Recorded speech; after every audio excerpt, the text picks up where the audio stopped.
ишти баштаган күндөн бери эле буларда тынчылык болгон жок. Булар 6 ай бирөөсү иштетет, 5 ай бирөөсү иштетет, анан бир ишкерге өткөрүп беришет.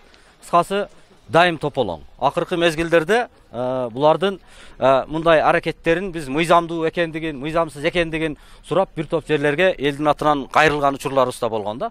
Ошол учурларда 2019-жылы булар Кутман деген баланы генералдык доверенность менен алып келишип, мындан кийин ушул бала гана иштейт деп Кытай тилин билет дегендей мындай деп өздөрү алып келген. Кутман деген бала ишке киришкенден кийин биздин өзүбүздүн ушул жерде иштеген балдарды жардамчы кылып, ошол жерде жардамдашасың деп ишке алгандагын акыркы мезгилдерде кийин угуп калдык. Булардын өздөрүнүн ушулар Кутман менен дагы ортосунда тополоң чыгып калды. Ал тургай акыркы учурларда биз уктук. Булар 4-5 машина болуп келишип, охранниктерди токмоктошуп, вагондорду аткылашып кетиптир деп ушундай кабарлар келди. Бул Манас Идырысовдор өздөрү иштетип турган учурларда бул убадаларын аткарган жок.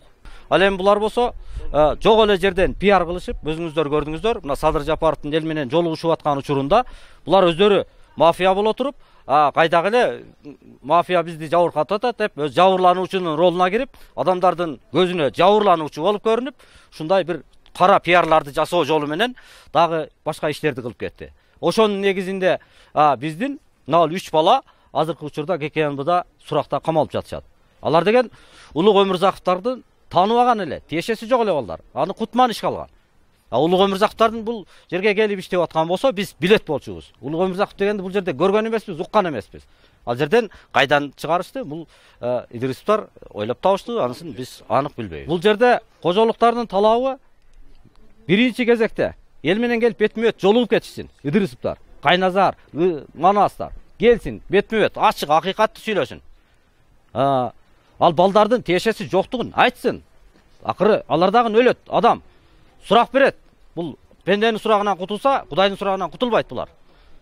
Акыйкатты билсин, элдин башын айлантып, андай жабырлануучунун түрүн көргөзүп жүрө беришпесин. Келсин, элге жолуксун.